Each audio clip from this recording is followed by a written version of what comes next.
Hi, and welcome to the superpilotish channel. My name's Graham Wilson, and I'll be talking to you from my basement. And one other thing I'd like to add today is like and subscribe if you'd like. Okay, today we're going to be talking about 5 things that make aircraft parts very expensive.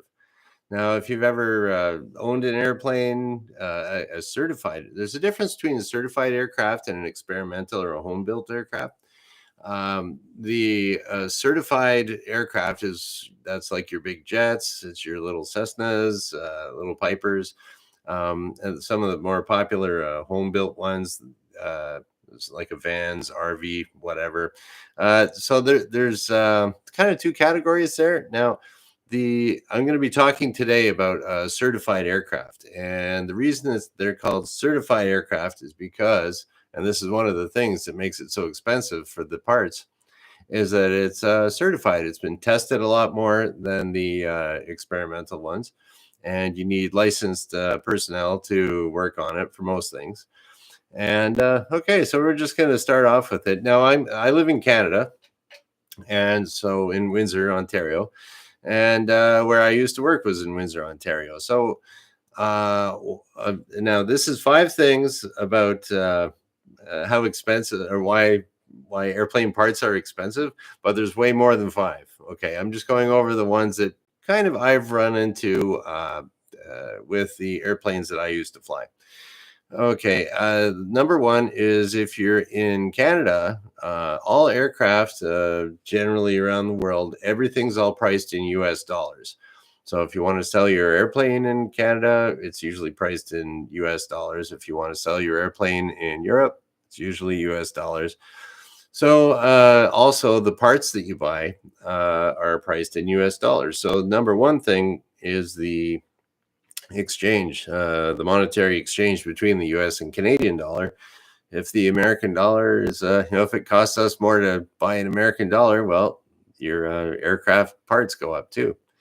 Okay, my number 2 reason for why things can be expensive on airplanes is, well, it would be, now mind you, this is 2 of many, is shipping costs. Usually whenever an airplane is uh, made unserviceable because of some snag or something goes wrong with it, usually they need the airplane needs to be up in the air right away to keep making money, or for you to get to your destination on your vacation or whatever. So most of the time, shipping costs can be quite high. That it's going to be expedited shipping from whoever has that part in stock, and shipping costs can be pretty high if you start to special expedite heavier heavier things. You want a propeller right away, it's going to cost you.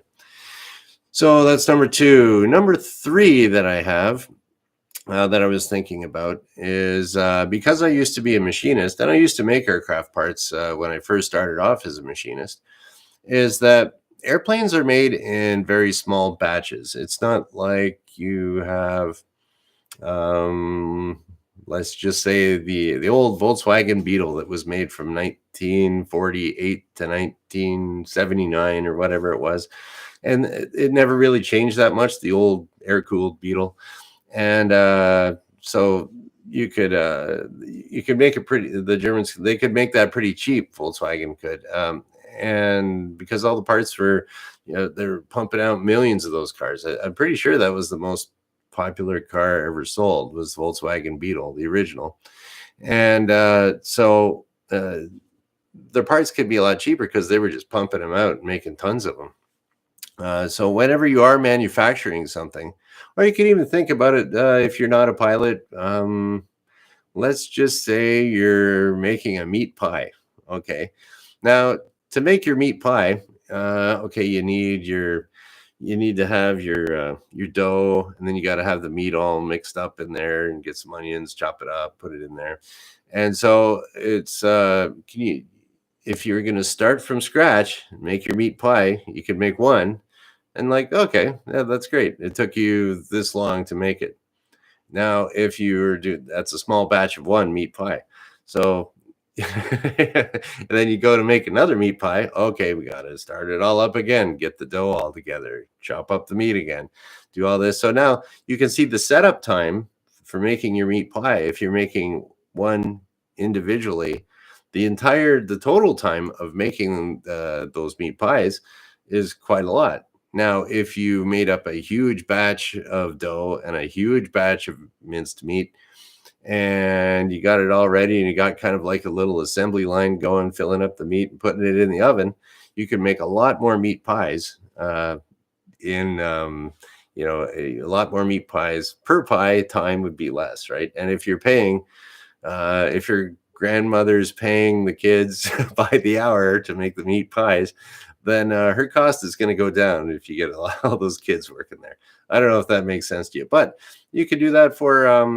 So that's the way it is. If you're making, okay, here we go. I'll give you an example. I got this little bolt out here. Actually, this is a socket head cap screw, is what it's called. Okay, a little tiny screw like this. And so if you were going to make one of these, you'd have to set up a machine, get a tool ready to cut the thread. You might have to put a little knurling tool on this. So you'd have to get this machine all set up and then, turn it, part it off. Like it would be a little bit of time to get that one little guy set up.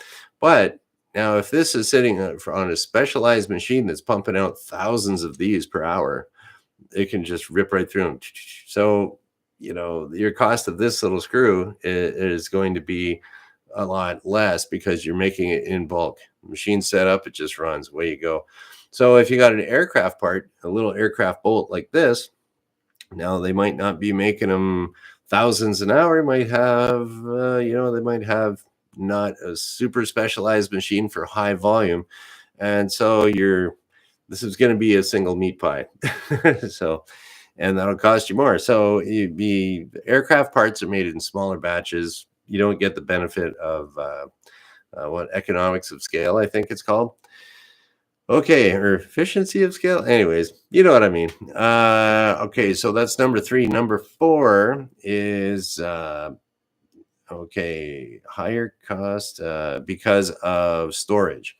So these airplanes that we're flying around in, some of them are very, very old, and but there's an incredible amount of replacement parts out there, repaired parts, and they might have been made 30 years ago, and they're just sitting on a shelf there, and they're all oiled up. They're not rusting. They're just fine. They might be desiccant packs, keeping it dry in a little box or something, but it costs money to store things too, and you got to pay someone to go by every year and do inventory on it, and then maybe you're not selling too many of these things, but you have 20 years of storage cost on there too.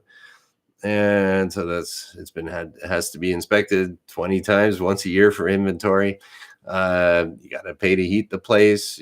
Might have to pay to run a dehumidifier so things don't rust. So so storage cost over a long time, that's something that adds in there. But I would say that the number one thing, we're up to number 5. Okay, the number 5 thing why airplane parts cost so much is, and I saw this firsthand when I was started off as a machinist in a place that made aircraft parts. So the aircraft parts for certified aircraft are tracked, categorized, tested, inspected at every stage of the manufacturing process. Everything is documented. Everything that you do, everything you touch, everything that you touch and do something there, your name's on it. So for an example, let's just say I was going to make, I'll get my little bolt back here again. Okay, we'll use this. I just had it lying around on the workbench. So you want to get one of these things, and it comes in the back door, the raw steel. Okay, so here we go. It comes in the back door, and there's like a little, it's probably starts off as like a big long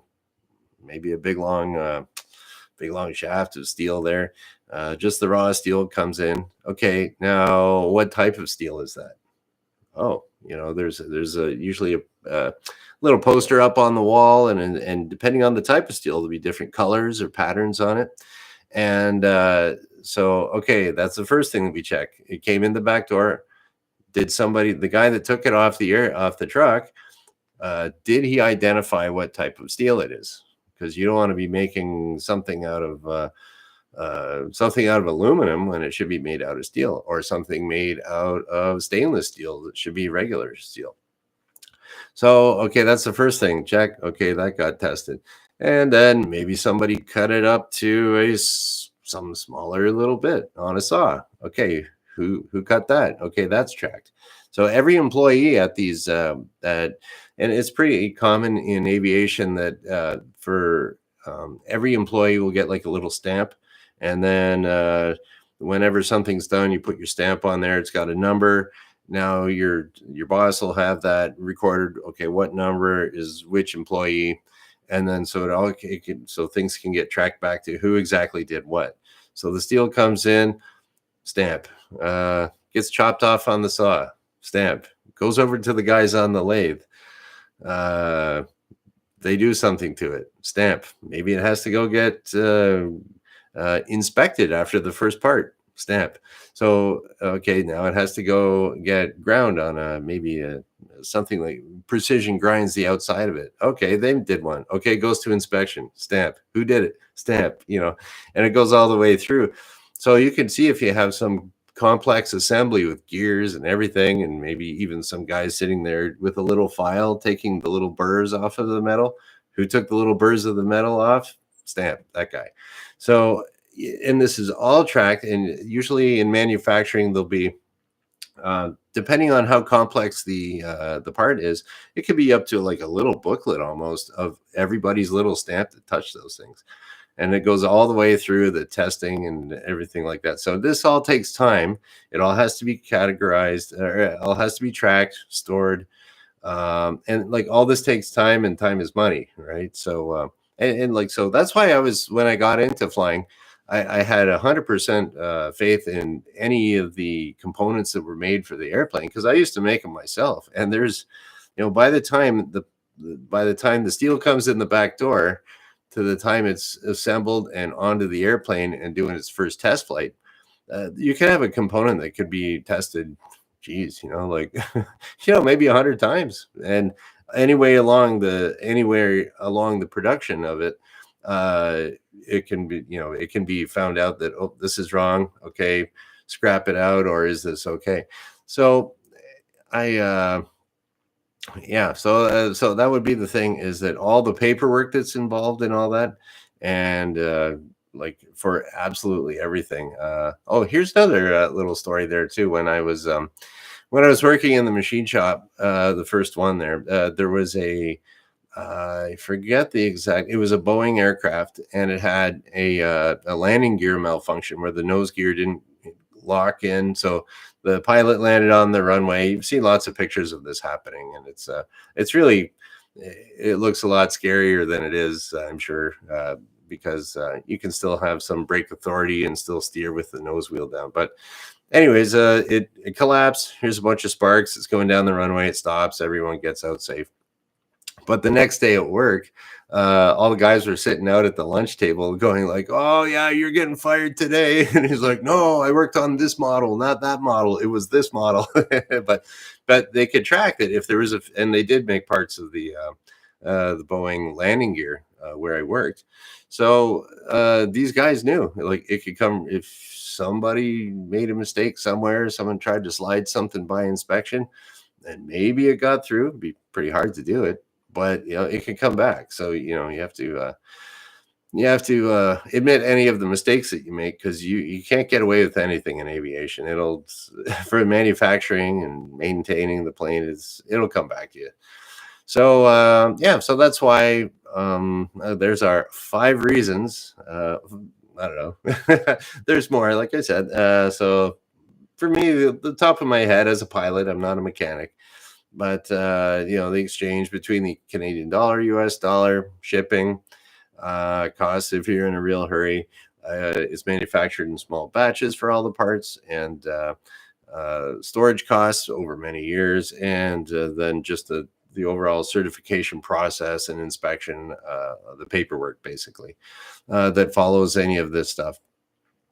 And then I was going to say something else there to you guys about, um, yeah, another thing there too. I wanted to mention that this is when it comes to airplanes, you'll see that.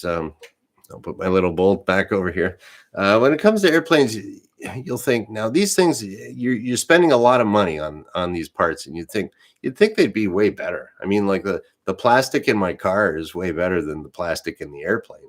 That stuff breaks all the time. Well, you got to remember that for an airplane, the number one consideration there pretty much is weight, because the lighter you can make the airplane, the more fuel you can carry, the more payload you can carry. But really, it's about how much fuel can you carry.